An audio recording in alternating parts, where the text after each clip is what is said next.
Her father had diarrhea.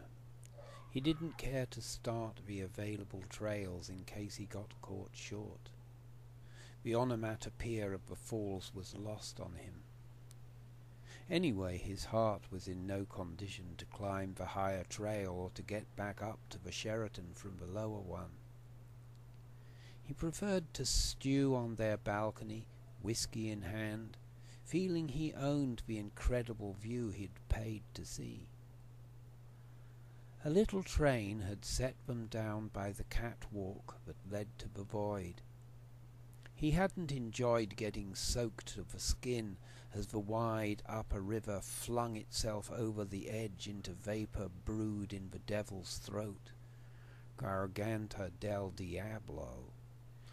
"Okay," he said, "let's go." She gloried in the sight, and in the seeming slow swags of sunlit heaviness falling into sheer white nothingness whose glow suffused her emptiness, and came billowing back to saturate the spirit as much as the clothes, while she stared into it, stunned by a chariot drawn by 1,000 hooves. He merely found it loud. She thought it the place to commit suicide. "You'd better wipe your face. It's ruined your mascara," her father replied. But it was the best brink she had ever been brought to, and while he used the John in their luxurious room, she went off alone, overwhelmed by its boom, astonished that meanderings could end in so much turmoil, where there were vultures too who cleansed their wings by spiralling towards the clouds on each humid thermal. She got invaded by dreams of drinking at giant taps, and following the maps in the brochures came closer to the vultures by being ferried across to a densely jungled bay in the midst of various shoots. She met one corpulent lizard who scuttled away to his undergrowth home, leaving her to roam. And later she bathed in the cool shallows of the lower river. An infinite number of curious minnows nibbled her throat there.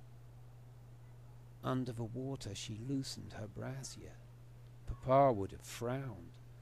For what could be crazier than this daughter of his freeing her breasts in order for these to be eaten by fishes? They should rid the waterways of the little pests. Ah, but what lovely, lovely breasts, as the Englishman who had danced a tango with her in Buenos Aires had called them when, entranced, he gently pressed that part of her closer against him, moving her with his chest till she seemed to swim in his element. The night was terrible. She found it quite impossible to sleep or to give vent to her feelings as she lay prone in the bed next to her father's one. The Sheraton was located within the national park that closed each evening at 7 o'clock. The air conditioning worked too well.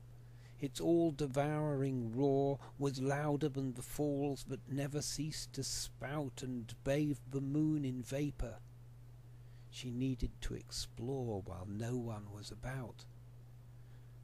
But this was strictly prohibited by the authorities, and anyway it was dangerous out there, what with the puma's lair and that of the jaguar somewhere close in the subtropical mass of bromeliad and liana, densities of grass and palmetto, hemmed in by a precipice made treacherous by numberless cascades into canebrakes seething with snakes. Her father kept getting up and staggering to the lavatory. She had to get away, but was clearly in no position to do so. All she could do was fret the hours through and pace up and down on their balcony under the moon.